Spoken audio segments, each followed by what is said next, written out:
무신론의 시대 속 우리에게 믿음은 어떤 것에 동의하다라는 것 같습니다. 하나님이 인간의 상상으로 만들어진 존재가 아니라 이 땅에 실존한다는 것을 머리로 인정한다는 것이 믿음으로 자리 잡게 되는 것 같습니다. 구원 역시 예수님이 우리의 죄를 위해 십자가에 달려 돌아가셨고 그 피로 우리의 죄가 씻겨져 나갔다는 것을 동의함으로써 영원한 생명에 이르게 된다는 것으로 우리가 이해하고 있는 것 같습니다. 그러나 구원은 단순히 예수님의 대속의 죽음에 동의함으로 얻어지는 단순한 평면적인 그림과 같은 것이 아닙니다. 오늘은 조금 더 입체적으로 구원에 대해서 알아볼 것입니다. 그러기 위해서 가장 먼저 전제되는 우리는 죄인이다. 여기서부터 출발해야 할 것 같습니다. 성도님들에게 묻고 싶습니다. 성서는 우리가 죄인이라고 말하는데 그것이 와닿으십니까? 와닿으십니까? 대부분 사람들에게 기독교의 가르침에 따라 너는 죄인이니 회개하라 라고 하면 나는 아무런 죄를 짓지 않았는데 왜 나더러 죄인이냐? 라고 반문을 합니다. 심지어 교회 다니는 사람조차도 내가 죄인이다 라는 것을 크게 와닿지 않는 경우가 있습니다. 현대를 살아가는 우리가 성경을 읽을 때 죄라는 단어가 나오면 흔히 개인의 일탈로 인한 잘못으로 이해하고 받아들입니다. 그렇기에 더욱더 이해가 가지 않습니다. 나는 도무지 잘못한 것이 없는데 왜 나보고 죄인이라고 하지? 그럼 교회는 이렇게 얘기하죠. 성경에 죄는 두 가지가 있는데 가장 근원적인 죄가 원죄이고 그 다음으로 오는 것이 자범죄, 즉 개인이 짓는 범죄야. 너는 개인적으로 범죄는 짓지 않았지만 원죄가 네 안에 있어 결코 죄에서 자유롭지 못하단다. 그렇게 예수님의 보혈로 그 죄가 씻어져야 해. 이렇게 말하죠. 신앙의 선배들이 로마서를 읽으며 겉으로 드러나는 죄 이면에 또 다른 근원적인 무언가가 있다는 것을 깨달은 건 정말 훌륭한 통찰입니다. 원죄를 말하죠. 그러나 그것조차도 사도 바울 당시 죄의 뉘앙스에 완벽히 가깝진 않습니다. 그렇다면 도대체 사도 바울이 말하는 죄가 무엇일까요? 사도 바울이 얘기하는 죄의 뉘앙스를 이해하기 위해 먼저 다니엘서를 읽어야 합니다. 다니엘서는 주전 2세기에 쓰여진 책으로 헬라 제국의 왕 안티오쿠스 에피파네스가 통치할 때에 유대인에 대한 탄압이 아주 극심한 그 절정에 이르렀을 때 기록된 책입니다. 그 안에는 하나님의 백성이 어지러운 시대를 살아가는 방법과 세계를 바라보는 신앙이 담겨져 있습니다. 사도 바울은 예수님을 만나기 전 열심을 가진 유대인으로서 각종 성경 엘리트 교육을 받았고 그것으로 인해 가슴이 뜨거워졌던 사람입니다. 얼마나 뜨거웠냐면 예수를 믿는 사람들을 잡아다가 가둘 정도로 그렇게 유대인으로서 열심히 있던 사람이었습니다. 그렇기에 사도 바울 당시 세계를 바라보는 시각을 이해하기 위해선 다니엘서를 봐야 합니다. 개역 성경보다는 공동 번역이 본문의 의미를 조금 더 잘 살리는 것 같아서 공동 번역으로 다니엘서 10장 13절과 20절을 함께 읽도록 하겠습니다.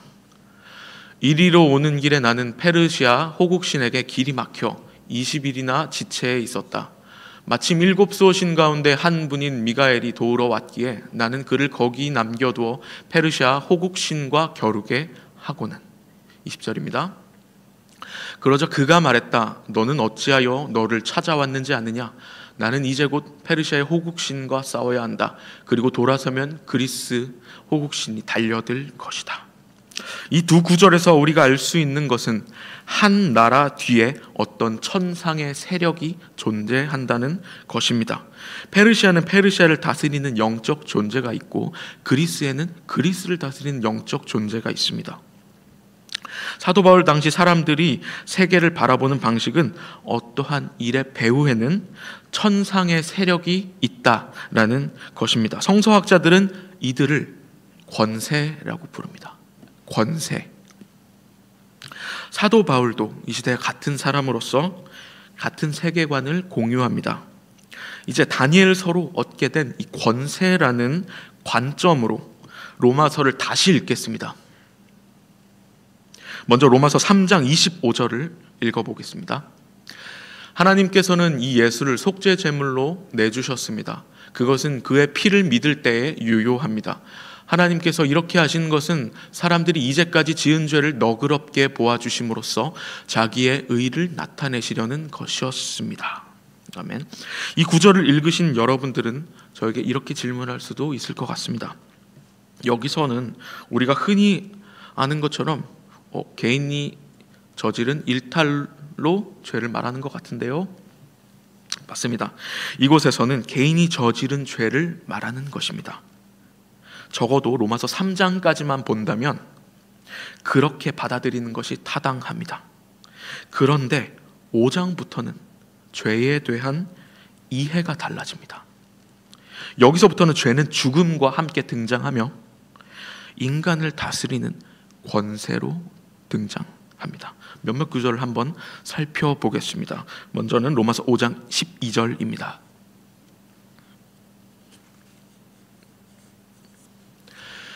그러므로 한 사람으로 말미암아 죄가 세상에 들어오고 죄로 말미암아 사망이 들어왔나니 이와 같이 모든 사람이 죄를 지었으므로 사망이 모든 사람에게 이르렀느니라. 이어서 5장 14절 로버츠 가벤타의 해석을 함께 읽어보겠습니다. 아담으로부터 모세까지 죽음이 왕으로서 통치했습니다. 이어서 17절도 함께 읽겠습니다. 한 사람의 범죄를 통하여 죽음이 왕으로서 통치했습니다. 현대를 살아가는 우리는 이것을 단지 의인화라는 문학적인 표현으로 이해할 수도 있을 것 같습니다. 그리고 분명 사도 바울 역시 앞선 로마서 3장에서 죄를 언급할 때 우리가 이해하는 인간의 일탈로 벌어진 죄를 이야기하기도 하고요. 그렇다면 역시 지금 우리가 죄에 대해 이해하고 있는 것이 전부일까요? 아니요, 아직 판단하긴 이릅니다. 로마서만으로는 조금 부족한 것 같아 바울의 다른 편지인 고린도 전서를 살펴보겠습니다.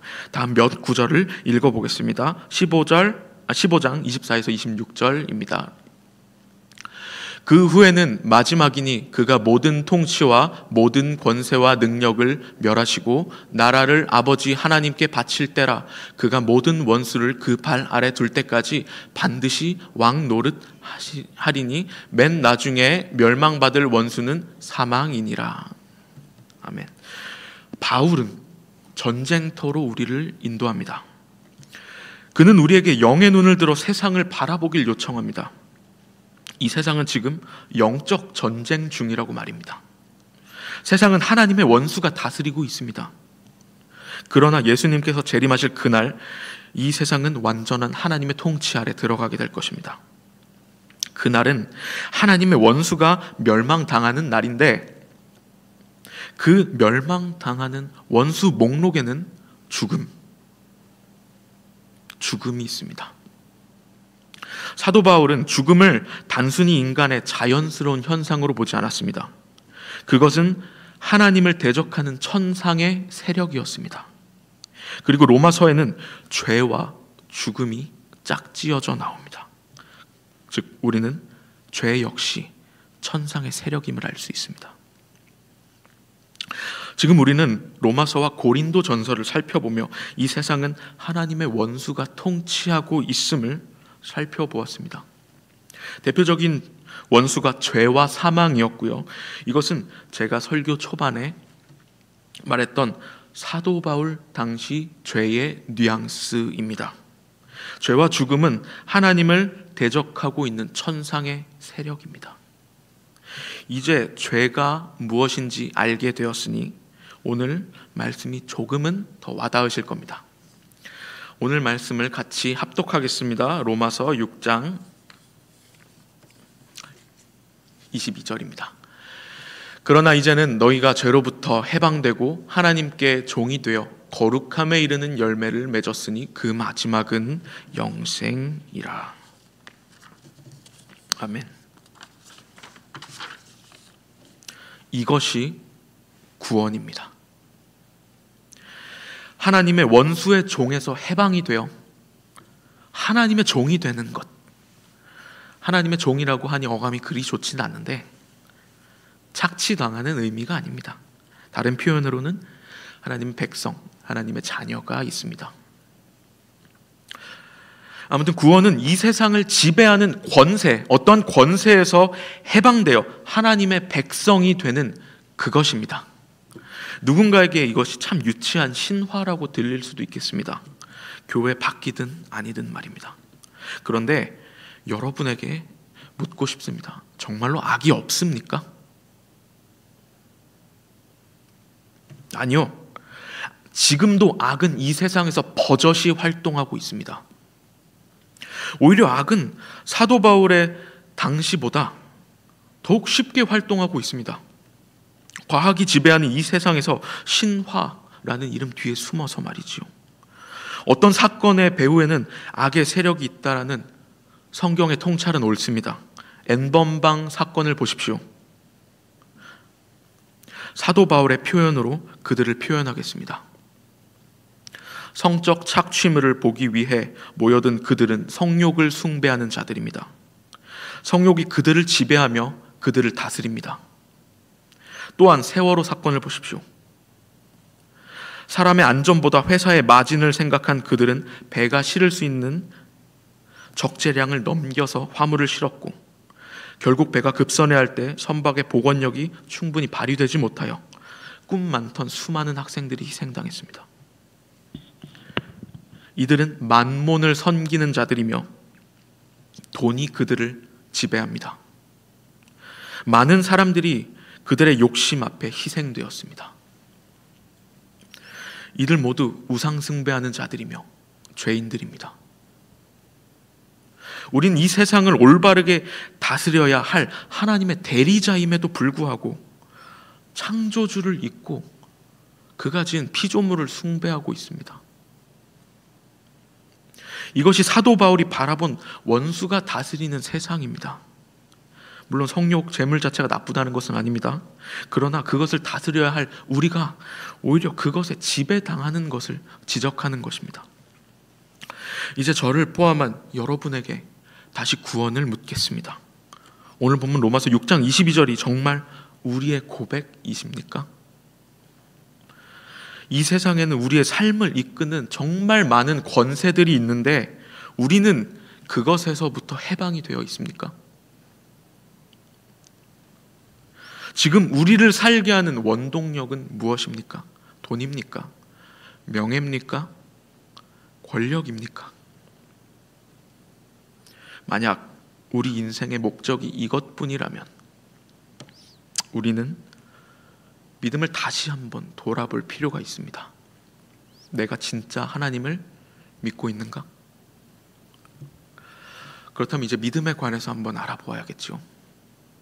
하나님을 믿는다는 것, 하나님을 신뢰한다는 것, 이것이 무엇일까?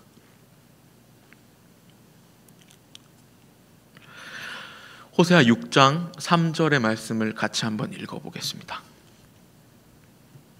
호세아 6장 3절의 말씀입니다. 그러므로 우리가 여호와를 알자, 힘써 여호와를 알자. 그의 나타나심은 새벽빛같이 어김없나니 비와 같이 땅을 적시는 늦은 비와 같이 우리에게 임하시리라 하니라. 아멘. 여기서 알다로 번역된 히브리 단어는 야다인데 이는 몸으로 아는 것을 말합니다. 피부로 느끼는 것, 이것이 야다입니다. 결국 하나님을 아는 것, 하나님을 아는 것을 그분을 경험하는 일이며 그로 인해 그분이 어떤 분인지 알게 되는 것입니다. 이것이 믿음입니다. 그렇다면 무엇을 믿어야 합니까? 무엇을 경험해야 합니까? 그것은 갈라디아서 2장 20절과 로마서 8장 9절에 나와 있습니다. 우리 같이 한번 읽어보겠습니다. 내가 그리스도와 함께 십자가에 못 박혔나니 그런즉 이제는 내가 사는 것이 아니요 오직 내 안에 그리스도께서 사시는 것이라. 이제 내가 육체 가운데 사는 것은 나를 사랑하사 나를 위하여 자기 자신을 버리신 하나님의 아들을 믿는 믿음 안에서 사는 것이라. 이어서 8장 9절입니다. 만일 너희 속에 하나님의 영이 거하면 너희가 육신에 있지 아니하고 영에 있나니 누구든지 그리스도의 영이 없으면 그리스도의 사람이 아니니라. 아멘. 죄에서 해방되는 길은 죽음밖에 없습니다. 그렇게 우리는 죽어야 합니다. 그런데 그냥 죽는 것이 아니라 십자가에 달리신 예수님과 함께 죽어야 합니다. 예수님께서 우리의 모든 죄를 지시고 돌아가신 것을 믿으며 우리 역시 그분과 함께 십자가에 달려 죽음을 선언할 때 우리는 비로소 죄에서 해방될 수 있습니다. 또한 그것으로 끝난 것이 아니라 하나님께서 예수님을 다시 살리셨듯 예수님과 연합하여 우리 또한 새 생명으로 살아날 것 혹은 살아난 것을 믿는 것입니다. 즉 그리스도와의 연합입니다. 정말 쉽게 표현하면 예수님의 대속의 죽음을 믿고 죄에 대해서 사망을 선언하는 것입니다. 그리고 성령을 받아 성령님의 인도하심대로 이전과 달리 새로운 삶을 살아가는 것입니다. 이것이 구원받은 하나님의 백성의 삶입니다. 그렇게 성경에서는 우리더러 물 그리고 성령으로 세례받으라고 합니다. 여러분, 오늘 말씀과 치열하게 씨름하시기를 바랍니다. 그저 지식으로 구원을 받아들이는 것이 아니라 이 삶에서 구원과 씨름하다가 말씀과 씨름하다가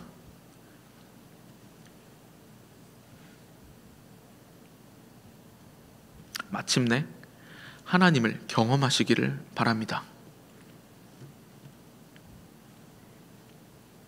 그래서 이 땅에서 하나님 그리고 우리의 이웃과 함께 아파하고 기뻐하고 허탈해가고 슬퍼하며 늙어가는 우리 갈릴리 교회 교인들이 되시기를 간절히 바랍니다. 이것이 구원받은 백성들의 삶이고 복음을 누리는 방식입니다. 또한 세상을 살아가면서 권세가 너무 강하다고 낙심하지 마십시오. 진정으로 하나님과 함께라면 넉넉히 이길 수 있습니다. 빈말이 아니고 진심입니다. 이것은 주님을 잠시 떠났던 저의 고백이기도 합니다. 마지막으로 로마서 6장 16절 20절을 큰 소리로 한마음 한뜻으로 읽으며 설교를 마무리하겠습니다. 평화의 하나님께서 곧 사탄을 쳐 부셔서서 여러분의 발 밑에 짓밟히게 하실 것입니다. 우리 주 예수의 은혜가 여러분과 함께 있기를 빕니다.